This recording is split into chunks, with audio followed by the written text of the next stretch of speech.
معزز سامعین، آج آپ سے یہ ٹاپک بیان کیا جائے گا کہ نفس کو کنٹرول میں کیسے لایا جائے۔ بعض لوگ پوچھتے ہیں کہ جی ہماری شادی نہیں ہوئی، ہم شادی شدہ نہیں ہیں، تو اپنے نفس پر، اپنی ذات پر کیسے کنٹرول کریں؟ اور ہمارا جی چاہتا ہے کہ ہم جو ہے اپنے آپ کو خوش کریں، تو اب ہم کیا کریں؟ شادی نہیں ہوئی، اب ہم کیا کریں؟ اپنی طاقت جو ہمارے اندر موجود ہے تو اس کو کہاں لگائیں؟ بعض یہ پوچھتے ہیں کہ کیا ہم اسے ہاتھ سے خارج کر سکتے ہیں، یعنی ہاتھ سے خارج کر سکتے ہیں، کیونکہ اگر کسی عورت سے تعلق رکھیں گے وہ تو گناہ ہو جائے گا، تو کیا ہم ہاتھ سے فارغ کر سکتے ہیں؟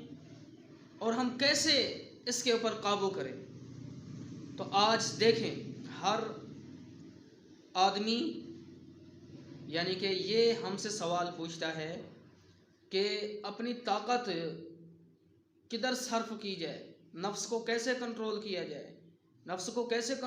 جائے۔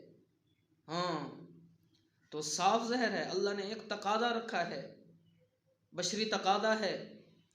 امام غزالی رحمۃ اللہ علیہ یہ فرماتے ہیں کہ جب آدمی جوان ہو جاتا ہے، عورت جوان ہو جاتی ہے، تو اس کے اندر ایک خواہش ابھرتی ہے اور اسے ہم بستری کی اتنی ضرورت ہوتی ہے جتنا کہ بندے کو کھانے کی ضرورت ہوتی ہے،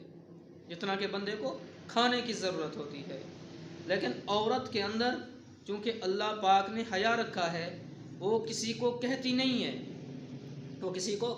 ہے، ہاں اس کے اندر حیا اللہ نے رکھا، لیکن طلب اس کو بھی ہوتی ہے اور طلب مرد کو بھی ہوتی ہے۔ تو اب جس کی شادی نہیں ہوئی وہ کیا کرے؟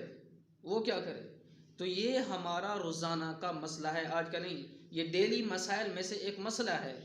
لوگ پوچھتے ہیں، اور یاد رکھنا یہ ایک اہم مسئلہ ہے۔ بعض لوگ کو پتہ نہیں ہوتا یا جان بوجھ کر غلط کاریاں کرتے ہیں اور اپنی ضرورت کو پورا کرتے ہیں، یہ بہت بڑا گناہ ہے۔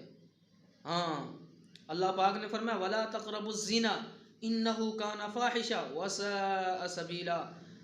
رب العالمین نے فرمایا زنا کے قریب مت جاؤ، وہ ایک برا عمل ہے، ہاں برا راستہ ہے۔ ہاں، اللہ پاک نے فرمایا کہ حلال طریقہ نکاح ہے، نکاح کرو، اپنی خواہشات کو پورا کرو۔ تو اب بات یہ ہے، جن کی شادی نہیں ہوئی وہ کیا کریں؟ تو ان کو چاہیے جو اپنے اوپر قابو نہیں کر سکتے تو وہ روزہ رکھیں اور ایسی غذاؤں سے اجتناب کریں کہ جس سے قوت مدافعت میں اضافہ ہوتا ہے۔ ہاں، اور احتیاط یہ بھی کریں، یہ ڈرامے، یہ فلمیں، یہ چیزیں مت دیکھیں، اور آنکھوں کی حفاظت کریں، بد نظری سے پرہیز کریں، اور قرآن کریم کی تلاوت کریں، استغفار کی کثرت کریں، اور ہر وقت اللہ سے جو ہے رابطے میں رہیں اور اللہ سے مانگیں، اپنے لیے آسانیاں اللہ سے مانگیں، اور اللہ پاک سے اپنی شادی کے لیے دعا کریں، اور اللہ پاک ضرور جو ہے آپ کو آپ کا ساتھی دے گا اور آپ کا جوڑ ضرور ملائے گا۔